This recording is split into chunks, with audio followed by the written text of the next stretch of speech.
Welcome back to the Junk Room, everybody. It's me, the Junkman, coming back at you. Today, we're going to talk about Toys R Us and my memories of Toys R Us. And love to hear your memories in the comment section below. Believe it or not, I do read the comment section. Now, I do enjoy reading them most of the time. Sometimes your guys are just a little crazy, but I figured I'd just talk about memories from Toys R Us. Now, sadly, growing up as a kid, didn't have a Toys R Us in my town. I think we've got one probably 85, 86. By the time I was getting out of toys, I didn't care much about Toys R Us. I can't remember the first time I ever stepped foot in a Toys R Us. I went to a Toys R Us. My earliest memory was probably around 1985. I was kind of out of toys. And I don't remember why, but my dad took me to Toys R Us to buy me a toy. It must have been my birthday or something, because my dad taking me to the store by himself just seems so odd and unusual. When it came to buying toys, usually I ran to my grandma. My grandma was spoiled us to buy any toy he wanted. Like, come pick me up after school and take me to Walmart, take me to Zayre's. I'm going to buy a He-Man toy or a Star Wars toy. So while I was at this Toys R Us with my dad, I still, in my memory, can't remember why, but I remember I got a speeder bike from Return of the Jedi, and by this time, I know in my memory I already had one. I was already out of playing with them, but I think I was just holding on. Let me just buy something Star Wars. And I can remember this had to be around 85, because I remember I saw Power of the Force figures and thinking, that must be the new movie coming out. And told my brother, hey, there's a new movie they already got toys for them called Power of the Force. I know, I was a stupid little kid, but again, I can't remember why I was there, why I was getting a speeder bike when I know I had one before that. I don't, like I said, maybe I was just trying to hold on to my childhood around this time. Maybe it was late 85 and 86, and I was like, I'm going to buy a toy with my money or something. I'm not really sure. But my memories of Toys R Us more goes into the 80s. And it wasn't the place to go to buy action figures. No, not for me, at least at the start. It was the place to go to buy video games. Now, luckily, video rental stores started renting video games. And that's a whole nother story. That was an exciting day when your local video store can let you rent games. Because then you could buy them without wasting, $30, $40. And I can remember one of my earliest memories, I think it was more Super Nintendo. They had an Ultraman game. And I remember I was going with this girl at the time, which later became my wife, then became my ex-wife, the mother of my children, when I was in high school. And I remember going in there, you would have a little flap, you lift the flap up, you could see the back of the box, the front would be the front of the box, a little flap lifted up, see the back of the game. And I wanted this Ultraman game so bad, but I didn't have any money, I was broke. So I guess I saved up some money, went to Toys R Us by myself. I don't know if I was driving in or someone took me, but I said, I'm buying that game. And I can remember getting back home to play a game, and I told my girlfriend, she lived up the road from me, I was like, hey, I got a game from Toys R Us. And she's like, oh, God, Ultraman, let's go, come on down. And nope, I bought Mario Paint.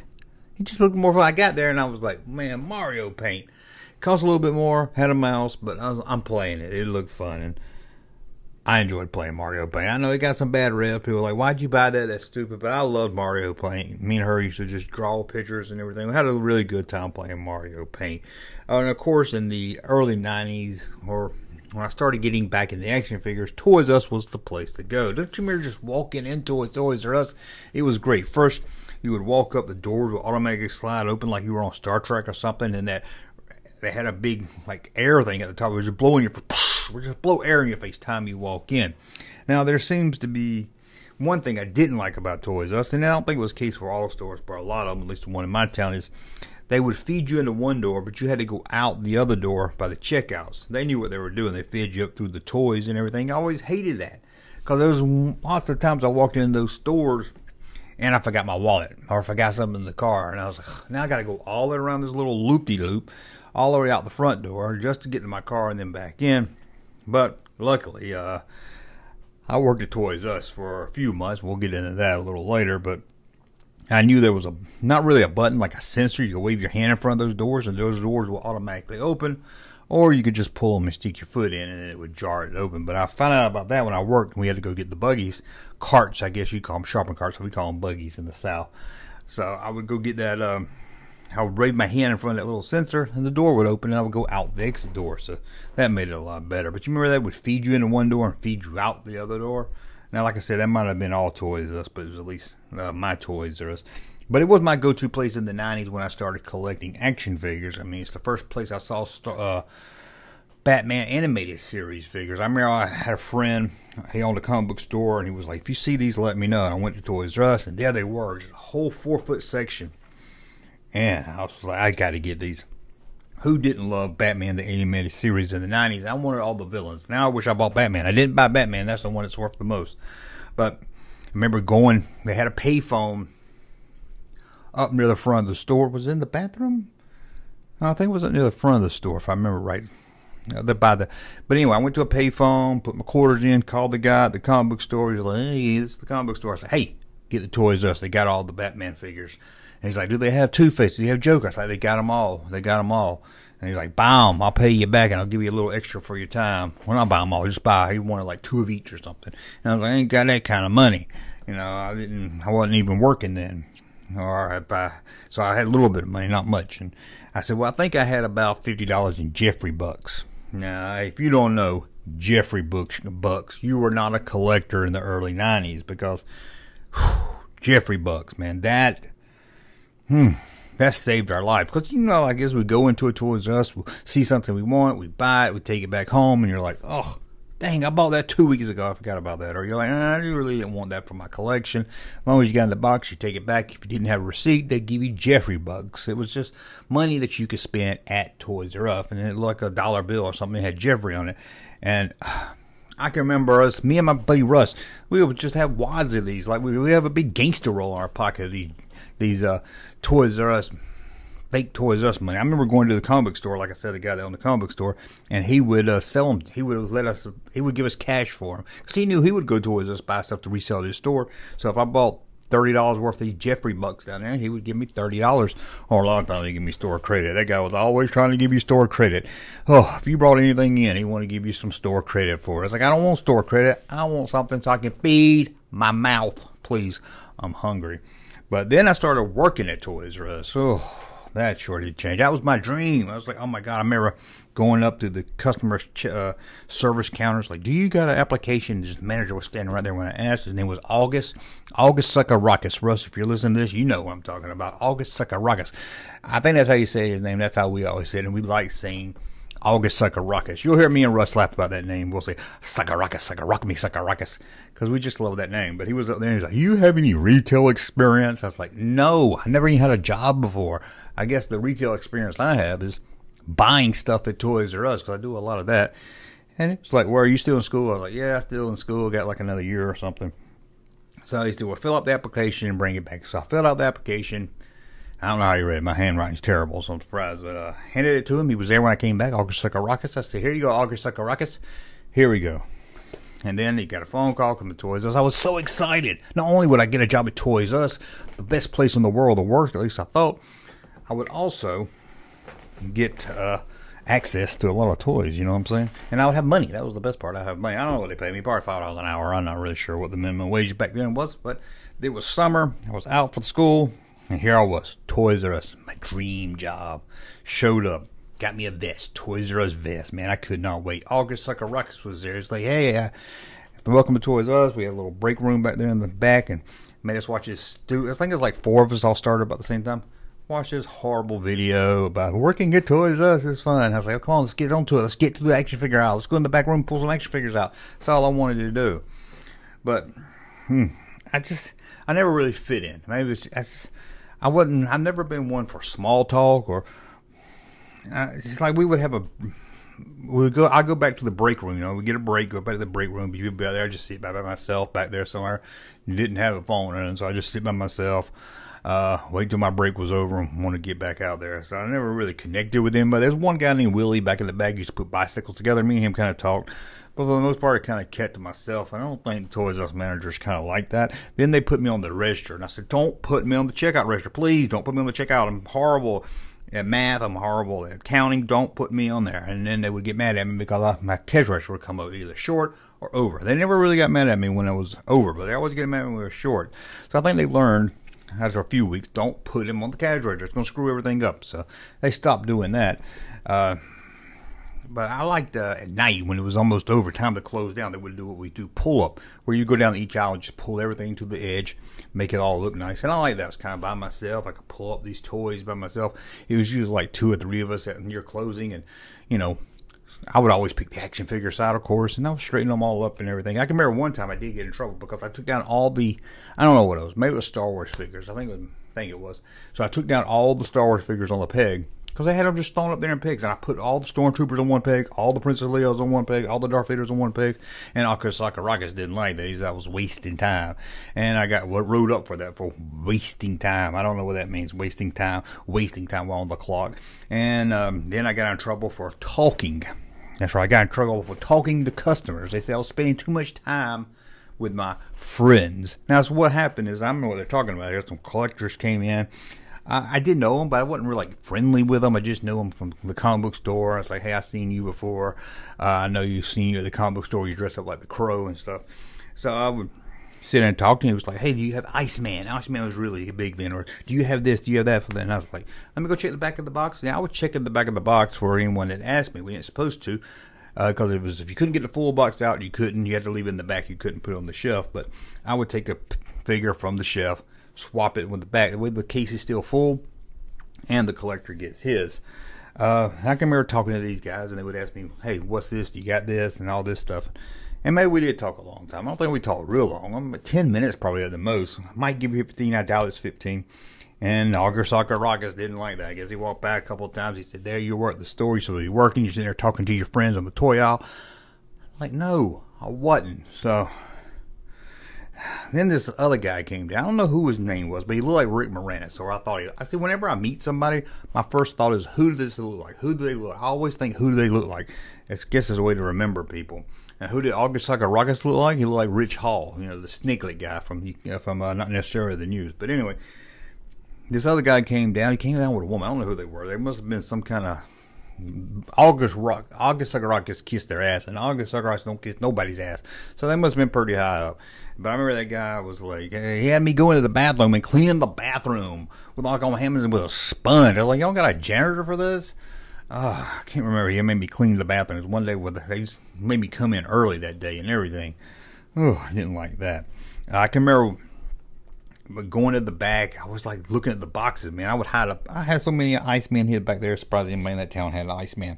Again, I know I shouldn't have hit them, but I would give it to you. If I saw a collector, somebody look like a collector, I'd ask them, hey, what you looking for? You looking for Iceman? I got one in the back. So I was mostly just hiding them for collectors, holding them for collectors, I should say. But it looks like they just didn't like me, or I just didn't fit in. I didn't fit in, Kept to myself. They didn't like that. I couldn't do the register. They didn't like that. They wanted somebody they could put on the register if they needed to. So I came in one day. Agasaka Rocket said, let's go back. Let's go to talk. I don't know if it was an office or what. I don't remember. But he's like, your services will no longer be needed here. And I was like, what are you talking about? Insubordination is what they said. Insubordination. I don't even know what that means. What does that mean? Even today, I'm not even sure. Does that mean not following the rules or something? I'm not sure. I can look it up. But I was like, oh, well, that's a bummer. That's a bummer. I don't care. Summer's almost over. School's about to start back. I don't really care. I got some money. I got some Jeffrey bucks. So what else do I need? So I left. There was one lady that worked there too, and she looked like she was about 90 years old. And I was like, dang, that lady works every day. I can't do it. That 90-year-old can do it. But I don't know. I was always on time. I always came. I don't understand. I stocked the stuff, and I probably spent too much time on the toy aisle. So left Toys R Us, didn't work there anymore.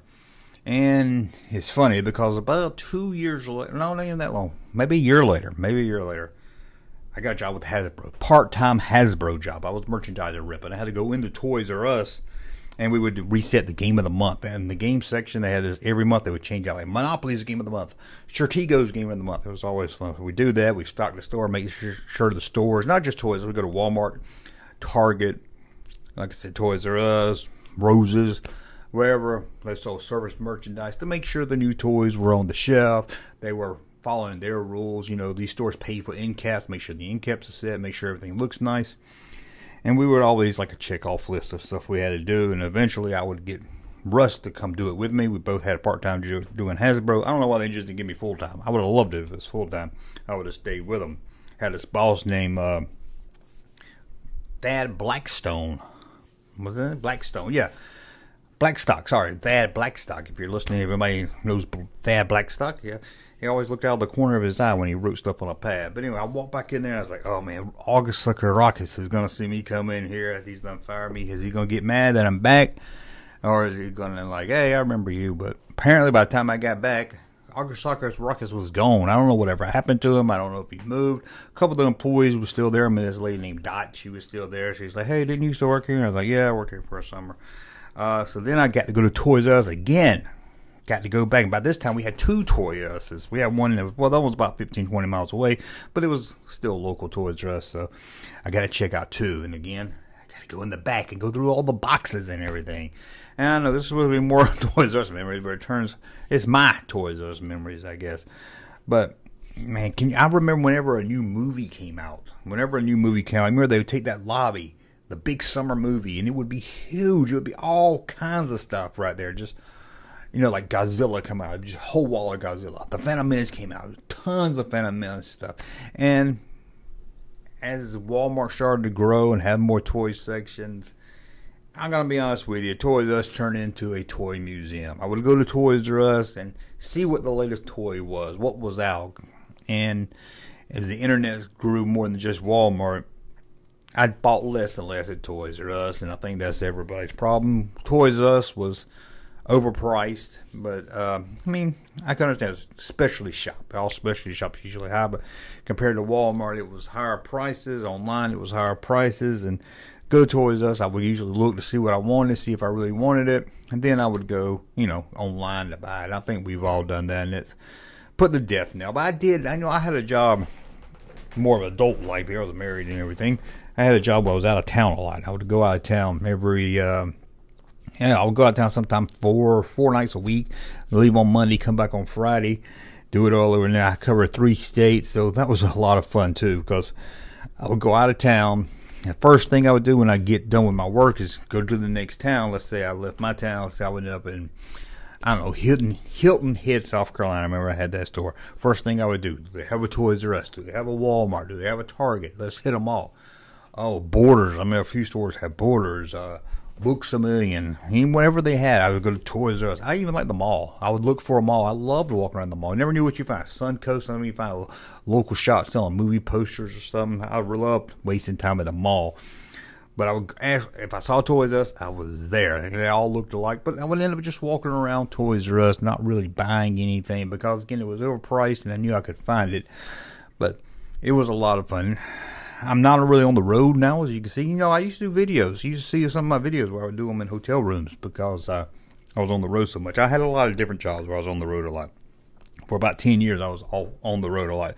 I had this one job where I was selling shower curtain rings. No, that wasn't me. That was John Candy. Sorry about that.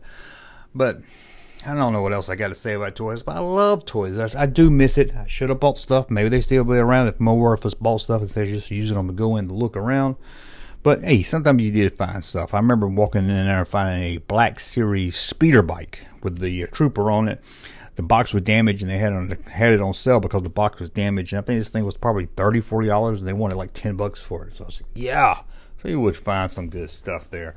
And oh man, buy a game, take that little piece of paper. I would take that piece of paper out and give it to my grandma and be like, here, I want this for Christmas. This one for Christmas here. And then she would take it, because she wouldn't go to Toys R Us. If I tell her the name of the game, she wouldn't know what to get me. So I just give her that piece of paper, and a few weeks later, she'd go in there and buy it. Mary, you take that paper up there, and they take it to customer service. Take forever to bring the game out. I'm like, shit, it's only games. I'll go back there and get it. Let me go back there and get it. Oh, well, I rambled long enough. But this is my memories of Toys R Us. I don't know if it's my memory. I just wanted to talk about Toys R Us. Just want to talk about Toys R Us. So tell me your experience with Toys R Us in the comments below. And as always, if you like my content, subscribe to the channel. We'll talk again soon. Hey, Junkman channel popping though.